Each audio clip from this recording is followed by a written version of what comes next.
I'd like to call the City of Apache Junction Council meeting of May 20th, 2025 to order and ask everyone to put their cell phones on silent. The invocation will be led by Councilmember Cross, the pledge by Vice Mayor Schroeder.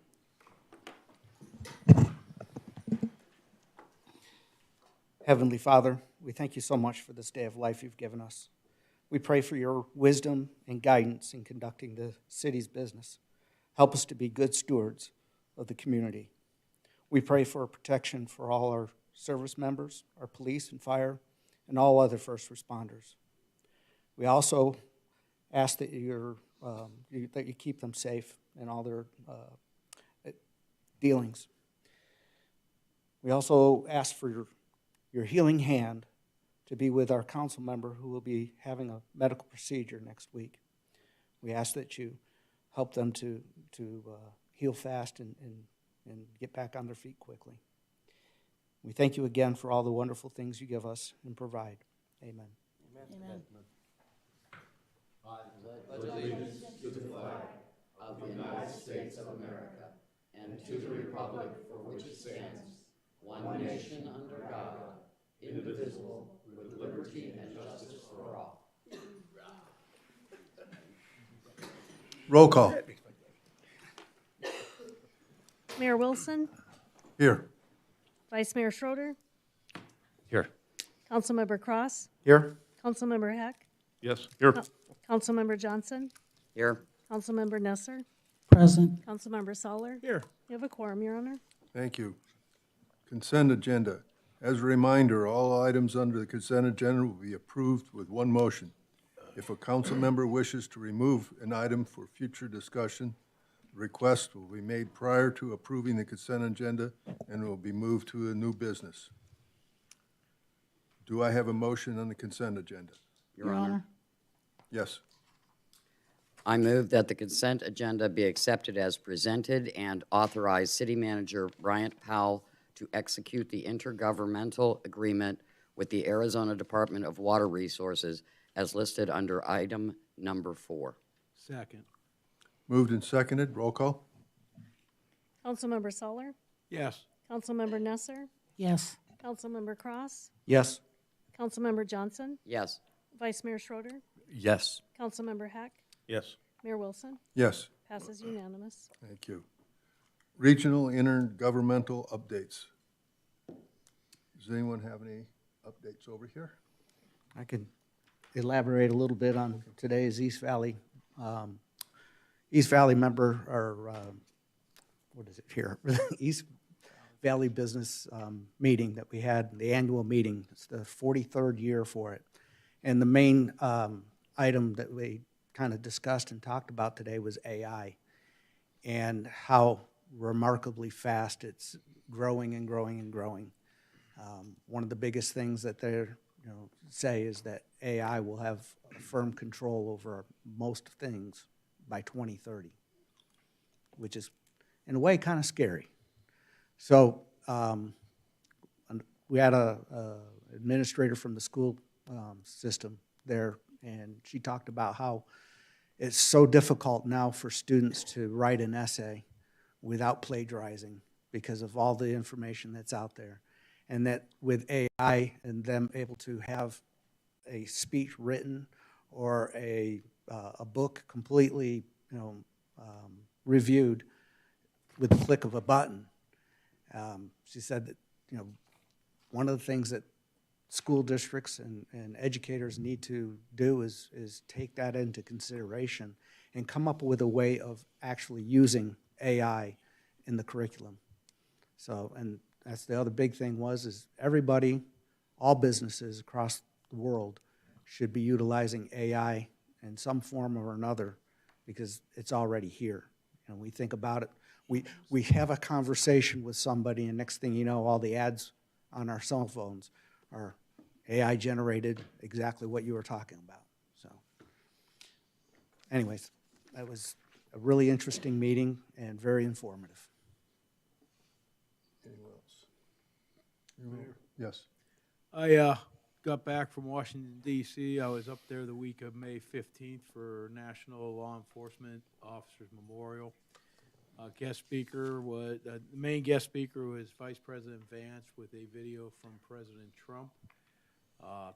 I went over to the memorial. I sent the chief a photo of Russell Duncan's name inscribed on the memorial to honor him. He was an AJ officer that was killed back in the 80s in an accident, training accident, and we always have to remember the sacrifice he made for this city and this department.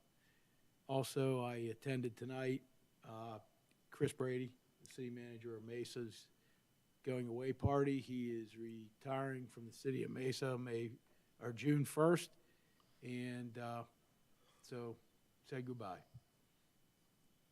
He did a good job in Mesa.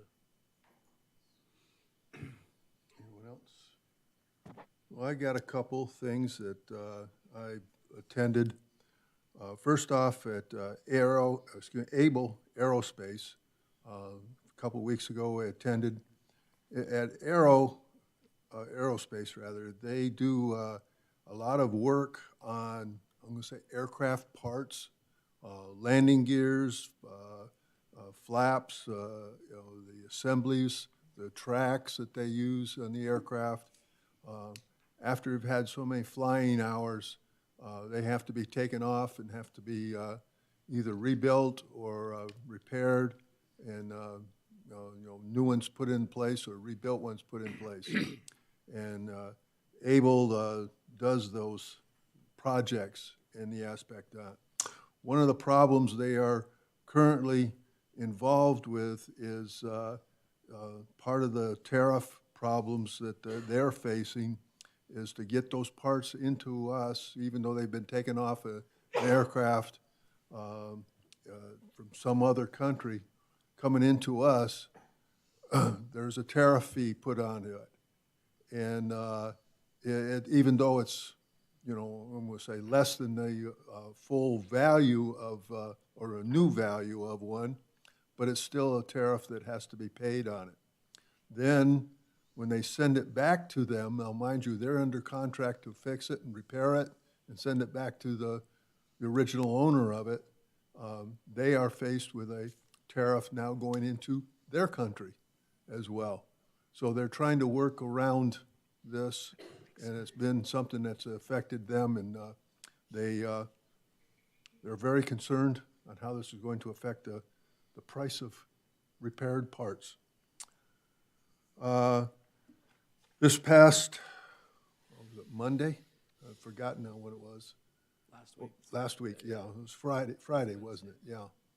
We had, through the police department, a memorial service that we're honoring Russell Duncan, who was tragically killed in a training accident here in Apache Junction. He's the only officer that we've lost through, this way, or through any way in the aspect on it. This was done in 1983. And it was a unique ceremony in the aspect on and seeing, and of course we had the opportunity to meet Russell's family, to include his daughter, who is also one of our police officers here, and she got to speak in the aspect. And she was born 16 days after he passed away. So she, he didn't get to see her, but it is something that carries forward with the family all the way into here in Apache Junction. And it was an honor to be there representing the city as well. And I thank you, police chief. They sure did a fantastic job. Okay. Your Honor, Yes. I would like to comment that Darrell and I sat there and really were so moved by the service that was held out there. And being able to have so much of the family, and especially the daughter, speak was, I think, so valuable to all those that were there. This is the first one I've been able to attend because until I retired, I couldn't. I do hope that sometime in the future, you can move this to a later time, even if we have to get shades out there, because I think a lot more of our city residents would like to come and respect those who serve and have fallen. So I'm hoping that somewhere in the future we can have something that more people can attend. Okay. All right. City Manager's report. Thank you, Your Honor. Bryant Powell, City Manager. Happy to share with you a couple of things going on in the city. First up this week, it's an honor to share that it's Public Works Week, and I have a photo here of all of our staff, mighty team of Public Works, and this week we honor them as Public Works. We also want to recognize them in a way that they understand just the sometimes danger that they have or hazards that they have out in the field, and so we hope that they know how much we love and appreciate them and the work that they do each and every day. So we honor them tonight and give them a huge thank you, and they go out every day and they're getting ready for a real tough summer. We also have with us here tonight, as part of the City Manager report, former Mayor Craig McFarland, who is now the Executive Director of Pinal Partnership. And we'd like to turn the time over to him. If you would please come on up. And he is going to introduce Pinal Partnership to you. Not introduce because we're familiar with it, but have some time. We'll turn over to Craig. Thank you. Thank you, Mr. Powell. Mr. Mayor, Mr. Vice Mayor, and fellow council members here tonight, thank you for the opportunity. I did bring with me a small packet of information that I think you might find interesting. I'm going to cover some of it, but this is a lot more detail if you wanted to look into it. But as a member, you are a member of the Pinal Partnership. We appreciate it, and I want to thank you for that. I know Mayor Wilson's been to a couple of our breakfasts, and I know Robert and I have worked pretty closely together through PRTA and some other stuff. So had an opportunity to work with the city of Apache Junction, and actually had a meeting with Mr. Sturdy today also. So we talked a little bit about tourism and some things that we can work on through the Pinal Partnership that might help kind of bolster maybe a resort, destination resort here that would fit in with your community. Also then help in terms of tourism. So anyway, a lot of things going on. Transportation is a big deal. So if you look in here, this has all our board members, and it also has a map of the county if you don't know where you're at on the map. So.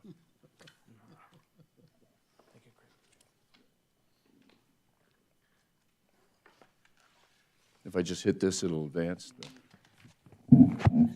Okay. Well, first of all, I just wanted to give an overview. We do have corporate sponsors, and again, you guys are one of those corporate sponsors. We have a monthly breakfast where we do different subjects. We've had the county supervisors, we've had the managers, the city managers. We also have the mayors. We'll do another one this year on water, and we're making some big advances in terms of water policy this year. The Pinal Partnership did hire a consulting firm, so we are actually very active at the legislature. Just got a bill passed today that actually will help in terms of groundwater replenishment and includes Pinal County now, because it excluded Pinal County. So we got Pinal County put into that bill, and it actually passed today. We just need the governor to sign and approve it. We also work with a lot of different groups in terms of this breakfast. And again, our next one is going to be on workforce and education and the state of workforce and education in Pinal County. And it's going to be we always do it on the first Friday of each month, except for the month of July. We go dark in July. We've got 8 committees, and again, the state of energy was our last one. So we try and take current topics that are pertinent to the county.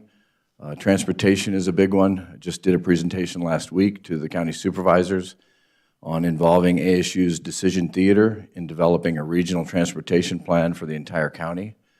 They were excited to see the presentation. And basically it takes all the data from the counties and the cities, puts it into one depository where we can, speaking of AI, Mr. Cross, using AI to then analyze all that data that exists in silos currently, right? I mean, we have Casa Grande has a silo, and AJ's got a silo. So this would put it all in one spot and allow us to say, okay, based on your population, based on Casa Grande and Florence and Eloy and Coolidge, where should that next loop go? Where should the next 505 be put in Pinal County, and how do we connect the whole county? So there's a lot of exciting work that we're doing on behalf of all of our communities. These are the committees. There's economic development, which your new economic development manager is part of, and government relations, which we work with our lobbying firm through the government relations, transportation and infrastructure, which I talked a little bit about, business education, water resources, human resources, open spaces and trails, which we're very active with some of your people up here, and then renewable energies. And I was going to go into a little bit more on the renewable energies tonight, but I'm going to forego that since we're kind of at a lack of time. And the current head of that group is not here. Although Kelly Z is here, she's also on that committee and very active with us and helps us a lot. Again, past projects, we assisted in renewing the maintenance fund for the county financially, as well as working through some additional partners. We were also involved in the new ADOS process, which is the alternate designated water providers program that Arizona Department of Water just passed. So we were influential in getting that passed, so that should help people like Arizona Water Company, who's not designated, also EPCOR, who's not designated. You guys have your own designation here, so Apache Junction's in pretty good shape in terms of your program. And then we hired a lobbyist, as I said. We have another tournament coming up in October to help raise funds for some of our charities. And then, okay.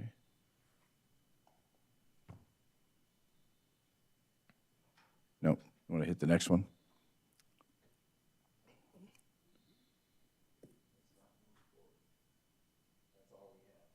Okay. All right, that's good.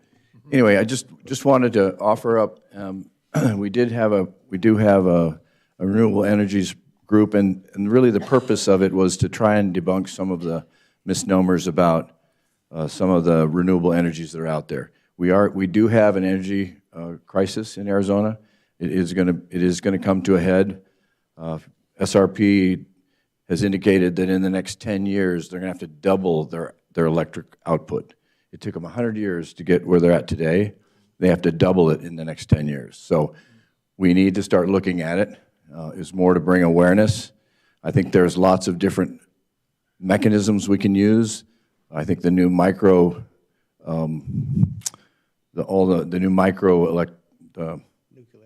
nuclear is something that we're going to need to look at.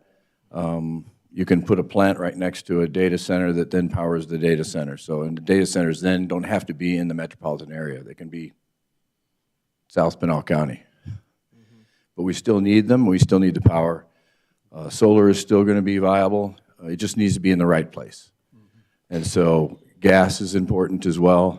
And honestly, I believe that coal, to some extent, still is viable. It just needs to be done right. So all those opportunities, we have to look at them all. So that was kind of the purpose of the renewable energy piece. So to try and put it into just a little nutshell, give you some input. Can I answer any questions? Any questions? I appreciate the opportunity, so thank you. More of a statement. Yes, sir. I've been to several of the breakfasts, and they're always very informative, well put on, and I appreciate them a bunch.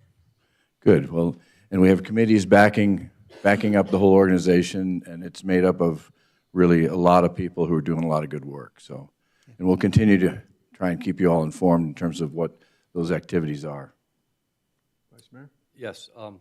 So I worked with you through CAG and PARTA for years, and I've watched you. You sat on the chair of those boards of CAG and PARTA, and I've watched you earn the respect of mayors and councilmen all over Pinal County. I'm just curious, because, you know, you're coming into this new position here, and of course you're bringing some ideas to the table. do you find the relationships that you have built over those years that help you get traction to get these things going? So it feels like you're just not treading water, you're actually getting somewhere with these. Well, I appreciate that. It's kind of how I approached being mayor also. I mean, you build relationships, and then you just have to start pushing, and you got to push to try and, and you listen a lot, listen to people, and that's kind of how I operate. I feel like if I'm working on something, then let's accomplish something, right? Sure. That's my business background, I guess. It's kind of like you identify an opportunity, you find the funding, and then you go do it. And so I know it sounds simple, but that's how things get done. Yeah, I feel like it's this great fit. I mean, because you've already built all those relationships. And someone coming off new would have to try to navigate through all the different personalities and all the different people when you're trying to do these things. But it's fortunate. It's a perfect fit. I mean, as mayor, you do a lot of different things, and as council members as well. And so I learned over time, and people ask me, so what do you miss? And I go, well, I don't miss running a council meeting. I don't miss the 30 boards and commissions and meetings that I had. And I don't miss the 300 emails that I used to get a day. So those three things I don't miss. And I enjoy, though, the transportation challenge, the water, the things that actually make a difference. Those are the things that I'm excited about. And hopefully through relationships and you all and our other fellow council members across the county, we can actually work together and really get something done and at least set the stage for our future generations. A road and a system is not going to be built in 10 years. It's going to be 40, 50, 60 years. It's a long haul, and most of us won't be here. So, but we have to set up, our future generations so that they're not dealing with a hodgepodge of development that just plops down in the middle of a desert. Well, for one, I'm excited that you are the president and CEO of Pinell Partnership because I think it's going to. Well, thank you. Appreciate We'll it. turn a little bit on that, for sure. Thank you.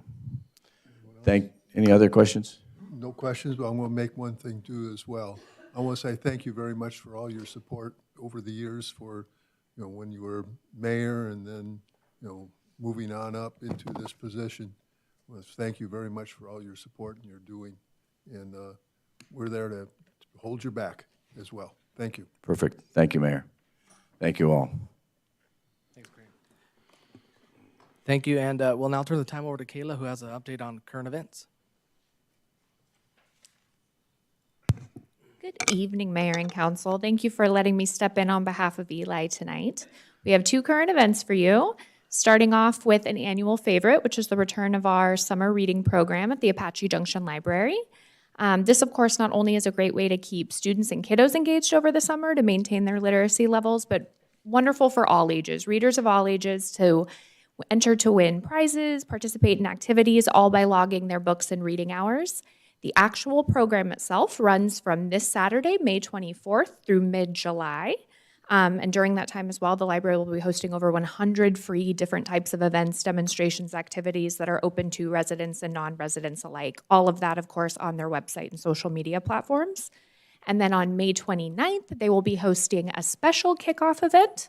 That's what you see on the screen here, where they're encouraging sign up. They'll be giving away free ice cream courtesy of Bluebell, which we appreciate, art projects, bead making, all sorts of fun activities. And then at the end of the program, anybody who's participated can enter to win drawing, gift baskets, prizes, passes, gift cards, all sorts of good stuff. So we would certainly encourage our residents to take a look. The link to log those hours is already live on our website on our homepage, and then we'll continue to share that throughout the summer. And then after that, in mid-June, June 14th on Flag Day, our two local VFW auxiliaries have partnered with the city this year to host a Flag Day event to include an American flag exchange. So for those of you who might be unfamiliar, Flag Day is celebrated annually to honor the adoption of the first U.S. flag by Congress. So they will be giving away, they being the VFW auxiliaries, Free American flags, so people can bring in one of their old, tattered, worn-out flags in exchange for a brand-new 3x5 one.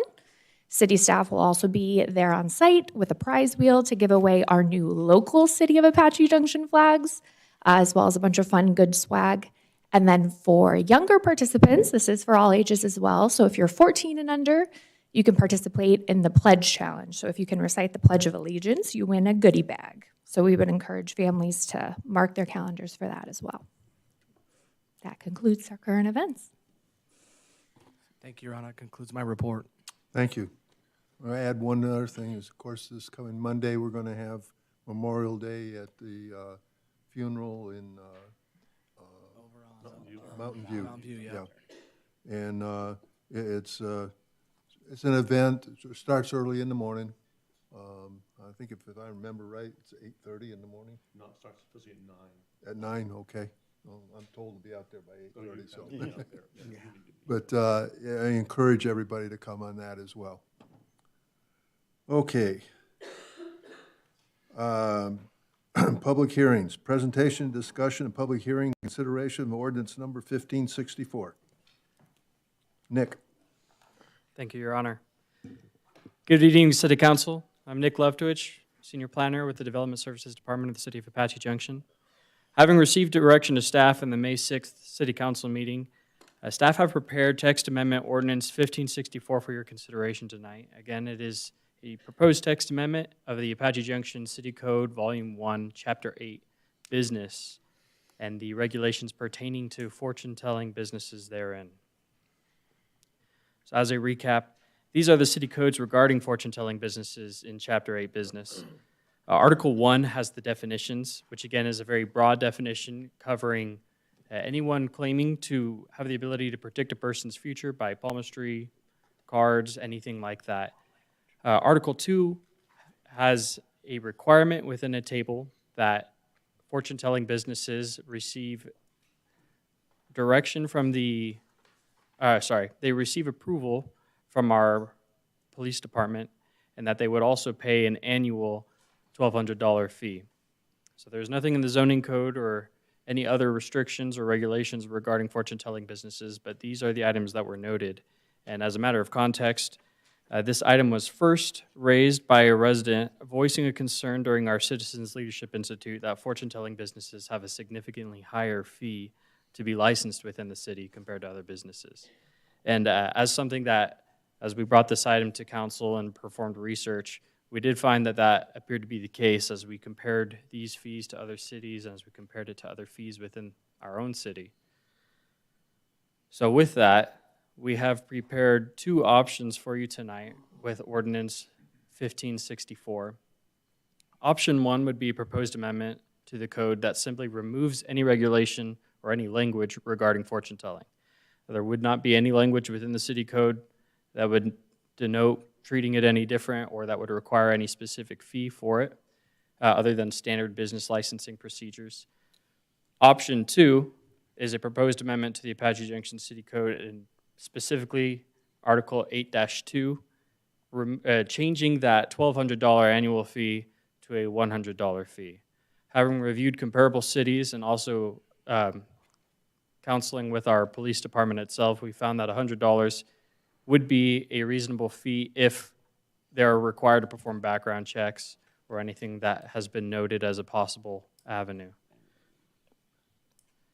And again, just noting comparison with other cities. Among these other cities, some cities have no codes regarding fortune telling. We do have a couple of the cities that have that $100 fee as noted. There's a $250 fee, there's a $300 fee. And so all these things considered and looking at market prices for background checks were those to be conducted, we found $100 to be reasonable if option 2 were to be selected. So again, if you have any questions, I'd be happy to answer them. These are the two options that we have prepared tonight. I have a question. Yes.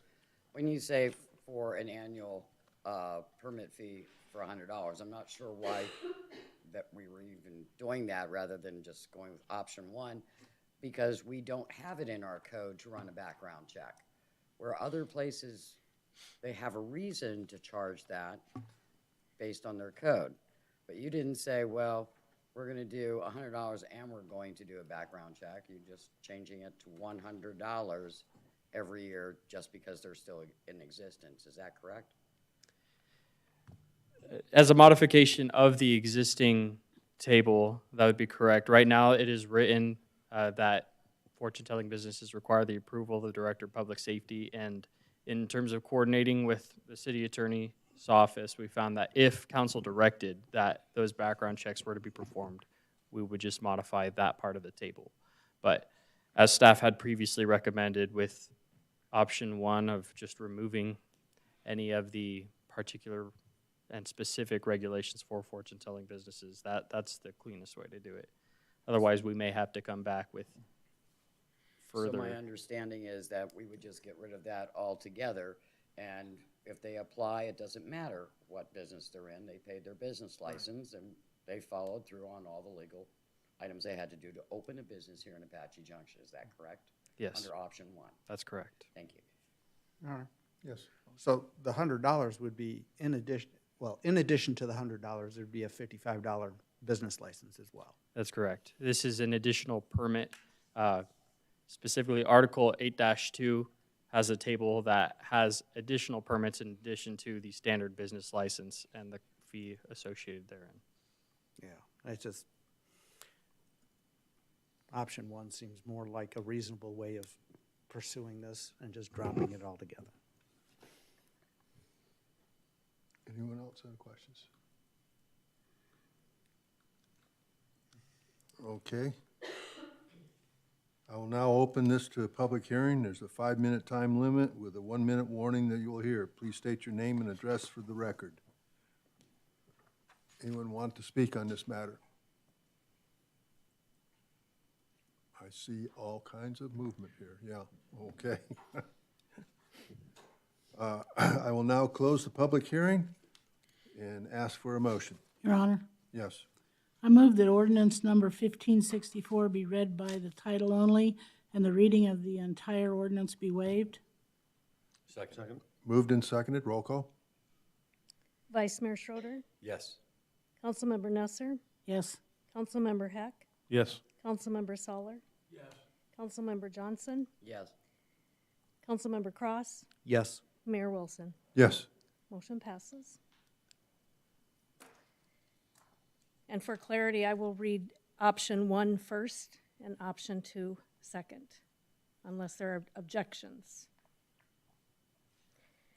Option 1 for ordinance number 1564, an ordinance of the mayor and city council of the city of Apache Junction, Arizona, amending Apache Junction Code, Volume 1, Chapter 8, Business, by amending Article 8-1, General Business and Licensing Provisions, Section 8-1-1, Definitions, and Article 8-2, Specific Licensing and Registration Provisions, Section 8-2-7, Permits, Fees, both relating to fortune-telling businesses, repealing any conflicting provisions, providing for severability, and providing for penalties.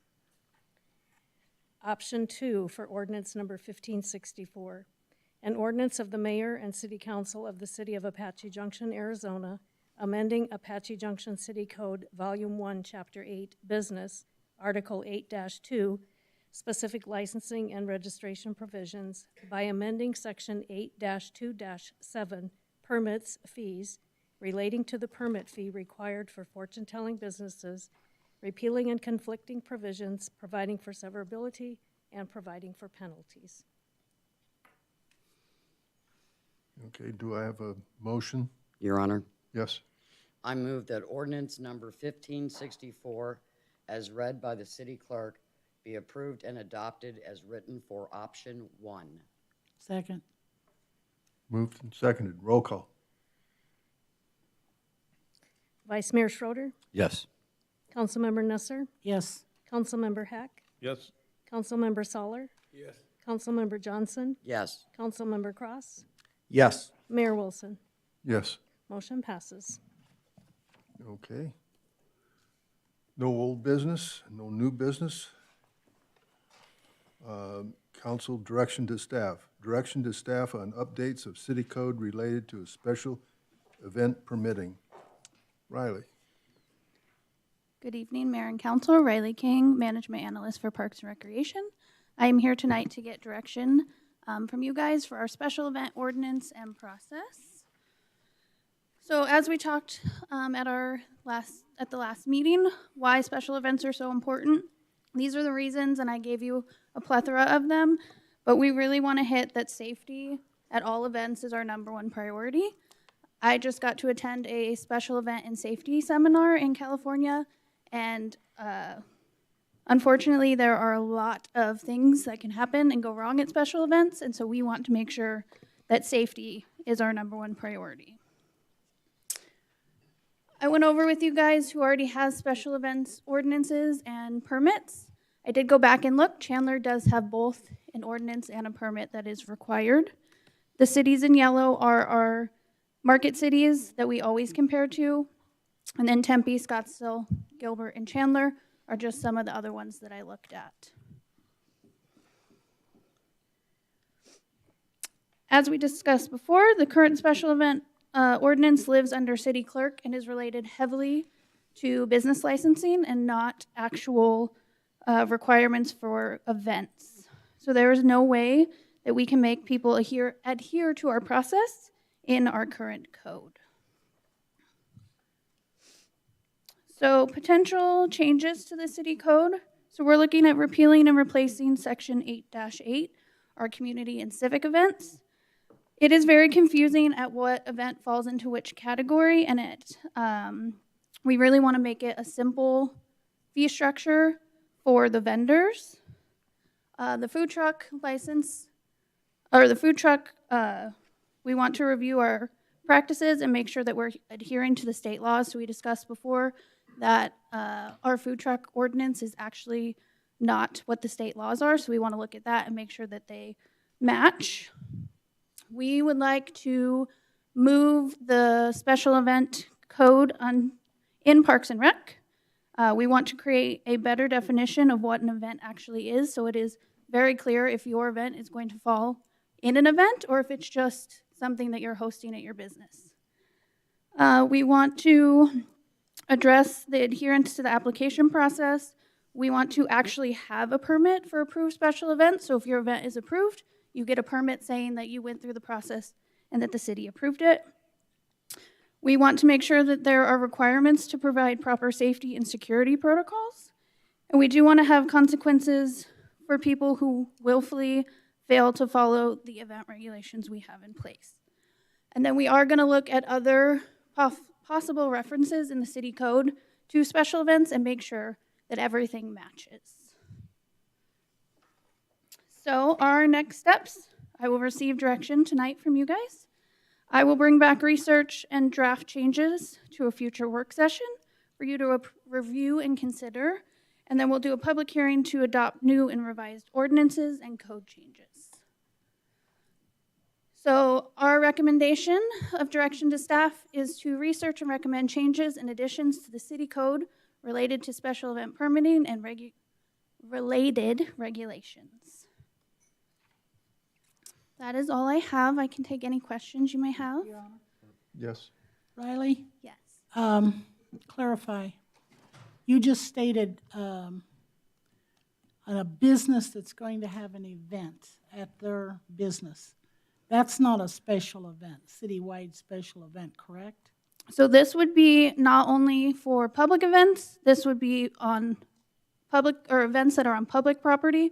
We want it also on private property if they meet a certain stipulation that would consider it an event. Okay. So a sidewalk sale at a business would not be considered a special event, but if you're having a concert out in your parking lot with alcohol, Yeah. stuff like that, then that would be considered a special event. Now, will on a business that's holding an event that's not a special event, will they just still go through the city clerk for their permits? Or will everything go through Parks and Rec, whether it's a special event or just a business event? If it is just a business licensing, they just need to go through the city clerk's office as they would. Normally, they would not have to go through me for special. Okay, just wanted to clarify that. Thanks. You're welcome. Yes. I'll be honest, I didn't think I would have a question on this one, but I do. We have a business in town that's under a development agreement. which allows them to do special events. Are you saying now they would have to also get that a permit? No, it would, if they're, sorry. Exempt? Yeah, if their code tells them that they can have events on their property that you guys allowed, then they would not have to go through this process. Yes. So Riley, one of the things you're talking about is maybe just kind of deleting all of, or replacing it with a completely separate code for this event permitting. Correct. So our thought is we would repeal and replace, and create a whole new event code that deals with all things special events, not just business licensing. I think that sounds worthwhile, because it's going to get messy if you're trying to fit it into the existing. So I think that makes sense. Thank you. You're welcome.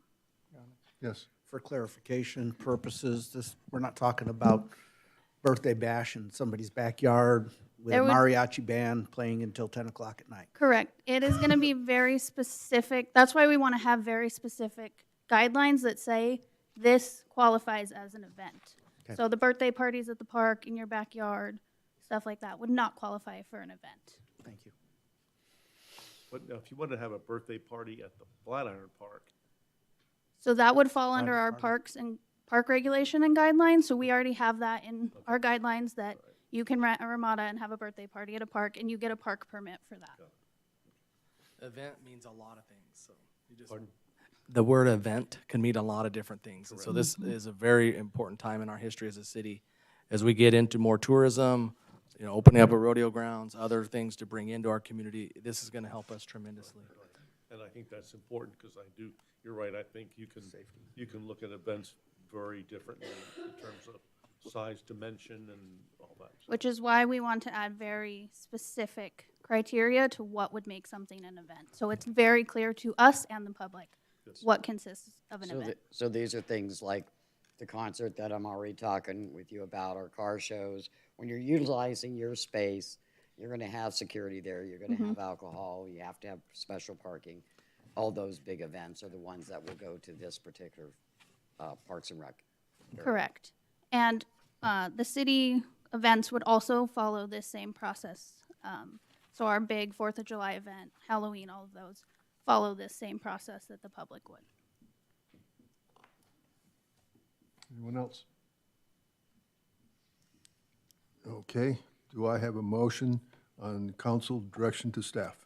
Mayor, Yes. I move that direction to staff be given to review and consider updates to the Apache Junction City Code relating to special events processes. Second.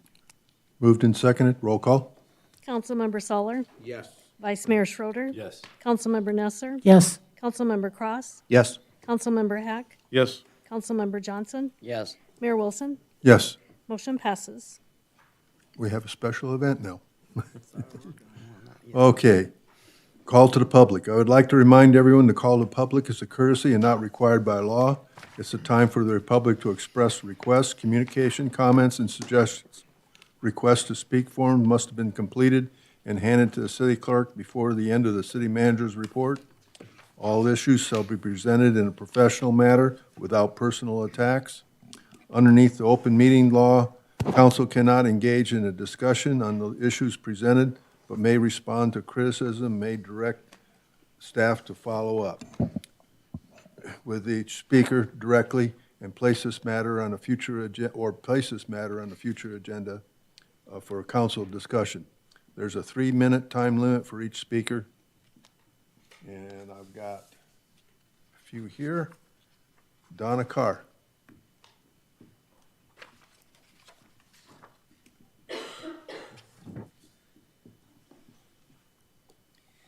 Donna Carr, Apache Junction resident. First I'd like to say is, why do we keep on coming up with more codes? I think on private property, not businesses, I don't think we need to enforce a mess of stuff. But however, in Queen Creek, this past weekend, they did have monster trucks, and you could actually go for a ride in them, until one guy got thrown out of the side of it who was going for a ride in one of those monster trucks. Not good.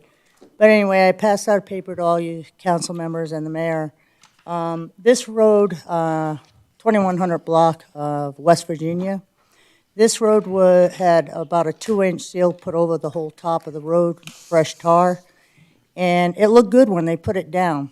But however, anytime any of the neighbors or myself would back out of the yard, the chunks of tar would get stuck to your tires, so you had to pull it off and stomp it back down to the ground. And if you look at the pictures, you can see how cracked up this tar is. And it's not only that, I mean, they're already getting ready to dig it back up. They have painted on the road where they're going to dig it back up again. So I think that was a waste of money. If you look at it this way, if you wanted a new driveway put in on your property, would you not either, one, look at their reviews or look at their past history before you hire them? One is, I think you need to look at the past history of businesses that are going to go in and put tar down on the roads instead of wasting the taxpayers' dollars putting it down and then it's screwed up 2 years later. That's a waste of taxpayer money. But I'd also like to say, on a positive note, I just heard that Jeff Surtee has managed to get it squashed for Pinal County to have that California solar farm with the storage facility squashed. So I was a little bit excited about that. I'm happy. So anyway, if you could check into doing a little bit better job on who you hire to do the roads. Thanks. Tara Lee? Tara Lee.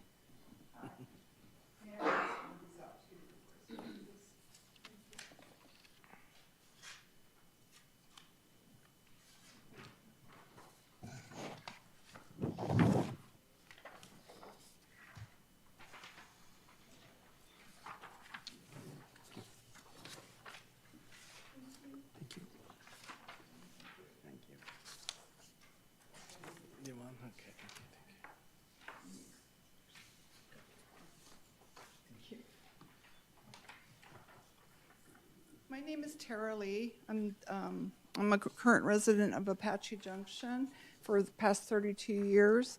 I am also the site manager of the Apache Junction Head Start program locally, and I've been working there for the past 32 years. So we are at 900 North Plaza Drive, and we have been enjoying our time there and serving children and families of this community for that time. The reason I'm here tonight is Head Start is going through some stuff right now at a national level, which would affect us at a community level too. Head Start is more than a child care and early learning. It is a lifeline in high-risk children and families in our community who face the steepest hills to climb to achieve success in school and in life. Head Start does this by leading families to economic self-sufficiency and helps them find a pathway to independence and positive growth. One parent, one child at a time. At a national level, if Head Start were gone, 800,000 children nationally would lose access to early learning, nutrition, health, dental, vision, and other developmental screenings. At more of a local level, Pinal Gila County, I work for Pinal Gila Community Child Services, 497 children would lose services. Here locally, I serve 53 children currently. Communities would lose vital foundation of their child and family support systems without Head Start. Head Start is focused on protecting and nurturing children early on. It ensures that children enter kindergarten ready to learn without many fall behind where they began. Head Start has been linked to long-term benefits such as better health, increased high school graduation rates, and higher employment. Okay, without many, it will have fallen behind as they begin. Head Start programs are locally operated in partnership with parents and community members which fits the community-focused approach to solving problems. Without Head Start, a community-led strategy would be lost. Head Start actively involves parents, often family gains access to jobs, healthcare, housing, which has multi-generational impacts. I'm out of time, but give me a sec. Losing Head Start would mean lost jobs, not just teachers and staff, but also working families who rely on these support systems. Every dollar invested in Head Start returns $7 to $10 in long-term benefits through better education, health, and employment outcomes. We have been serving, Head Start at a national level has been serving the United States of America for 60 years and 42 years here in Apache Junction. Okay, And thank I've you. been there 30, so I'm just asking for, if I gave you that handout, if you would like to take action and help us continue to support Head Start in our communities and at a national level. Thank you for your Thank you. time. Appreciate it. Okay, any comments from the council? I will adjourn this meeting. Thank you.